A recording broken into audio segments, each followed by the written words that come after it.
से बिहारी जी लेकर अपने घर आई और तभी बाहर से गोलू घर के अंदर आया और माँ से पूछता है कि माँ यह कौन है। तो मैया ने बोला ये भगवान हैं और ये ही हमारे मालिक हैं। अब तो घर में जब भी कोई नई चीज बनती तो सबसे पहले बिहारी जी को भोग लगता। पहले यह सब चीजें गोलू को सबसे पहले मिलती थीं। इससे गोलू बहुत चिढ़ने लगा और मन ही मन ठाकुर जी को कोसने लगा। एक दिन गोलू की माँ काम पर जाते समय बोली, गोलू यमुना जी से मटके में जल भर कर लाना। जब गोलू पानी भरने के लिए जाने लगा तो जाते जाते बिहारी जी को कहने लगा, खाने के लिए तो सबसे पहले तैयार रहते हो, लेकिन काम तो मुझे ही करना पड़ता है। अगर यहाँ रहना है तो काम करो। कहकर गोलू यमुना जी से जल भरने के लिए चल पड़ा। गोलू जब यमुना जी में जल भरने लगा तो उसने देखा कि यमुना जी के अंदर बिहारी जी विराजमान हैं और कह रहे हैं, ला गोलू घड़ा हम भर देते हैं। गोलू उनको देखकर हैरान हो गया और बोला, नहीं नहीं, मैं अपने आप भर लूंगा। लेकिन ठाकुर जी ने उसके हाथ से घड़ा ले लिया और भरकर घर ले आए। गोलू घर आकर डर रहा था कि अगर माँ को पता लगा कि मैंने ठाकुर जी से काम करवाया है तो आज मेरी पक्की पिटाई होगी।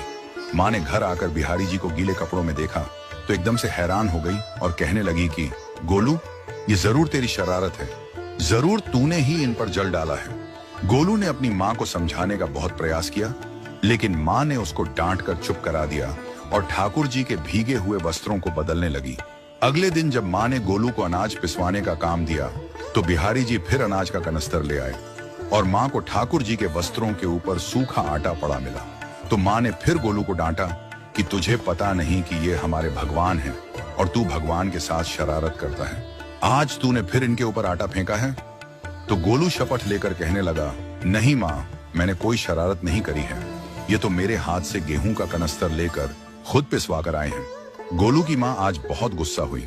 अगले दिन फिर माँ बोली, बेटा गोलू, आज तुम्हारे बाबा बाहर गांव से वापस लौट आएंगे, बस आज का ही काम है। तुम जंगल से थोड़ी लकड़ियां ले आना। गोलू फिर डर गया, कहीं ठाकुर जी फिर मेरे पीछे ना आ जाएं। गोलू ने माँ को बोला कि मैं चला तो जाऊंगा, लेकिन बिहारी जी को समझा लो, वो मेरे पीछे ना आई। उसकी माँ हंसकर बोली, हाँ हाँ समझा दूंगी, तुम जाओ तो सही।